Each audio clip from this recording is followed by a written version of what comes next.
TET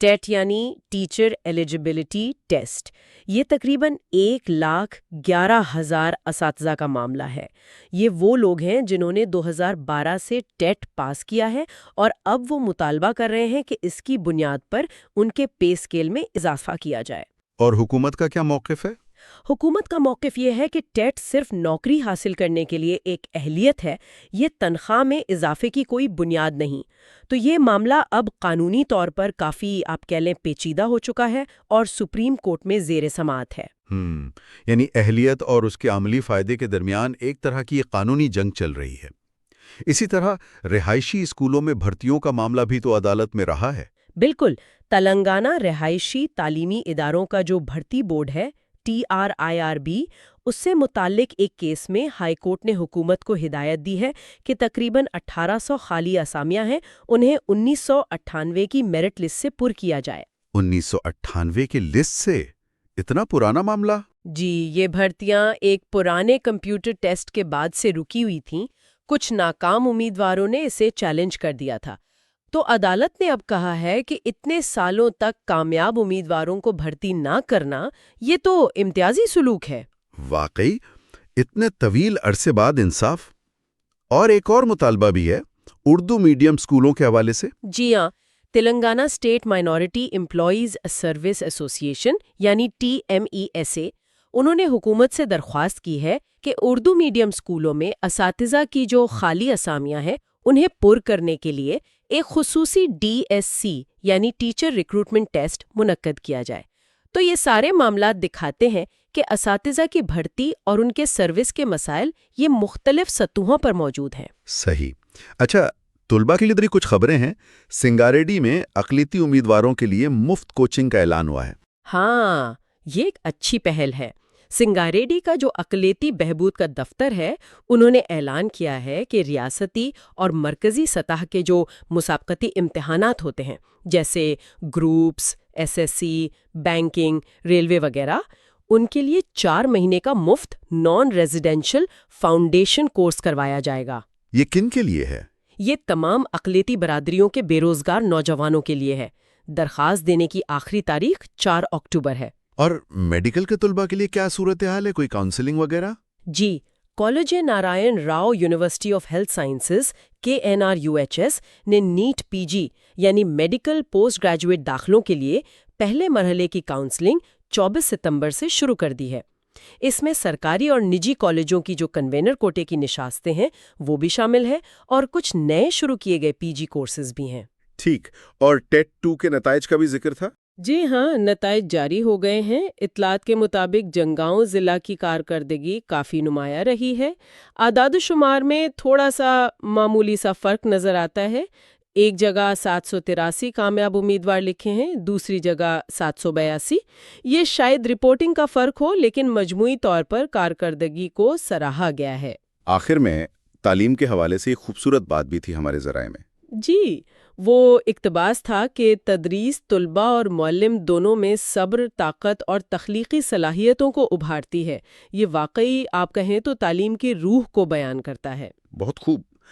چلیں اب ذرا حکومتی انتظامیہ، مالیات اور انتخابات کے میدان میں کیا ہو رہا ہے اس پر بات کرتے ہیں. ایسا لگ رہا ہے کہ تلنگانہ میں انتخابی ماحول بننا شروع ہو گیا ہے. یقیناً 29 ستمبر سے ریاست کے دیہی علاقوں میں بس حیدرآباد اور میرچل ملکا جگری اضلاع کو چھوڑ کر باقی سب جگہ گرام پنچایتوں، MPTCs اور ZPTCs کے انتخابات کے لیے ماڈل کوڈ آف کنڈکٹ نافذ ہو گیا ہے. MPTCs اور ZPTCs یہ مقامی دیہی حکومت کے نمائندے ہوئے، ٹھیک؟ جی بالکل. منڈل پریشد ٹیریٹوریل کانسٹیٹوئنسیز اور ضلع پریشد ٹیریٹوریل کانسٹیٹوئنسیز. تو یہ جو ضابطہ اخلاق نافذ ہوا ہے، اس کا عملی طور پر کیا مطلب ہے؟ اس کا سیدھا مطلب یہ ہے کہ جب تک انتخابی عمل مکمل نہیں ہو جاتا، سرکاری افسران اور ملازمین کے تبادلوں اور تقرریوں پر مکمل پابندی لگ گئی ہے. کوئی ٹرانسفر پوسٹنگ نہیں ہوگی. اچھا. اور اس کے علاوہ انتخابی مہم کے دوران لاؤڈ سپیکر کے استعمال پر پابندی، جلسے جلوس کرنے کے لیے اجازت لینی ہوگی اور ووٹروں کو لبھانے کے لیے رشوت یا تحائف دینا یہ سب سخت منع ہے. پولیس ان قانونوں پر سختی سے عمل درآمد کروائے گی تاکہ انتخابات منصفانہ ہوں. اور ان انتخابات کا کوئی شیڈیول بھی آیا ہے؟ جی ہاں، ریاستی الیکشن کمیشن نے شیڈیول جاری کر دیا ہے۔ ایم پی ٹی سی اور زیڈ پی ٹی سی کے جو انتخابات ہیں وہ 2 مرحلوں میں ہوں گے۔ پہلا مرحلہ 23 اکتوبر کو اور دوسرا 27 اکتوبر کو۔ اور ووٹوں کی گنتی کب ہوگی؟ ان کی گنتی 11 نومبر کو ہوگی۔ اور سرپنچ یعنی گاؤں کے سربراہ کے انتخابات؟ 31 اکتوبر، 4 نومبر اور 8 نومبر کو۔ اور دلچسپ بات یہ ہے کہ ان کی گنتی پولنگ والے دن ہی شام کو ہو جائے گی۔ تو یہ ایک بہت بڑا انتخابی عمل ہے جو اگلے چند ہفتوں تک دیہی انتظامیہ کو پوری طرح مصروف رکھے گا۔ انتخابات کی گہما گہمی تو ہے، لیکن اس کے ساتھ ساتھ مالیاتی محاذ پر کچھ تشویشناک خبریں بھی ہیں۔ بتایا جا رہا ہے کہ حکومت کے ذمے جو واجب الادا بل ہیں ان کی رقم کافی بڑھ گئی ہے۔ ہاں، ایک رپورٹ کے مطابق مختلف محکموں میں جو زیر التوا بل ہیں ان کی مالیات 700 کروڑ روپے سے بھی تجاوز کر گئی ہے۔ 700 کروڑ؟ یہ تو بہت بڑی رقم ہے۔ اس کا اثر کہاں کہاں پڑ رہا ہے؟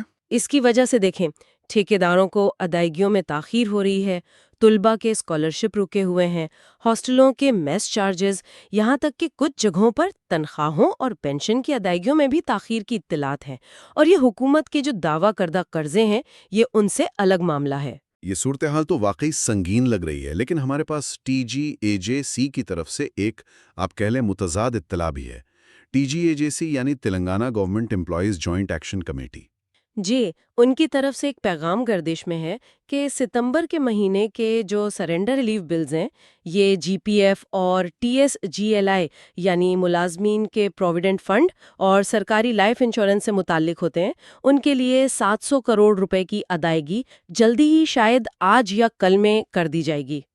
تو یہ تو بڑی دلچسپ صورتحال ہے۔ ایک طرف خبر ہے کہ 700 کروڑ سے زائد کے بل زیر التوا ہیں، اور دوسری طرف 700 کروڑ کی ادائیگی کی خبر، وہ بھی خاص طور پر ملازمین کے سرنڈر بلز کے لیے۔ اس تضاد کو کیسے سمجھا جائے؟ یہ واقعی غور طلب ہے۔ کیا یہ محض اتفاق ہے کہ رقم ایک جیسی ہے، یا یہ حکومت کی ترجیحات کو ظاہر کرتا ہے کہ شاید ملازمین کی ادائیگیوں کو دوسرے واجبات پر فوقیت دی جا رہی ہے؟ یا یہ بھی ممکن ہے کہ زیر التوا بلوں کا کل حجم اس سے کہیں زیادہ ہو اور یہ صرف ایک حصے کی ادائیگی ہو؟ یہ صورتحال ریاست کی مجموعی مالی صحت پر سوال ضرور اٹھاتی ہے اور اس پر مزید وضاحت کی ضرورت ہے۔ بالکل۔ خیر، اب بھرتی کے محاذ پر ایک اہم پیش رفت ہوئی ہے۔ T S P S C group 1 services کے نتائج کا اعلان ہو گیا ہے۔ T S P S C یعنی Telangana state public service commission. جی ہاں، یہ 2024 کے مین امتحان کے نتائج ہیں جو پچھلے سال اکتوبر 2024 میں ہوا تھا۔ کل 563 نوٹیفائڈ آسامیاں تھیں، ان میں سے 562 امیدواروں کو منتخب کیا گیا ہے۔ ایک آسامی کسی عدالتی کیس کی وجہ سے روکی گئی ہے۔ اور یہاں بھی عدالت کا کردار اہم رہا ہے نا؟ اس معاملے میں کافی قانونی اتار چڑھاؤ رہے ہیں۔ بالکل، یہاں ایک بہت دلچسپ قانونی پہلو سامنے آیا ہے۔ پہلے ہائی کورٹ کے ایک سنگل جج نے نتائج جاری کرنے پر روک لگا دی تھی، لیکن اب ہائی کورٹ کے ہی ایک ڈویژن بینچ نے یعنی 2 ججوں کے بینچ نے سنگل بینچ کے فیصلے کو معطل کر دیا ہے۔ اچھا، تو اب کیا ہوگا؟ اب T S P S C کو تقرریوں کا عمل آگے بڑھانے کی اجازت مل گئی ہے۔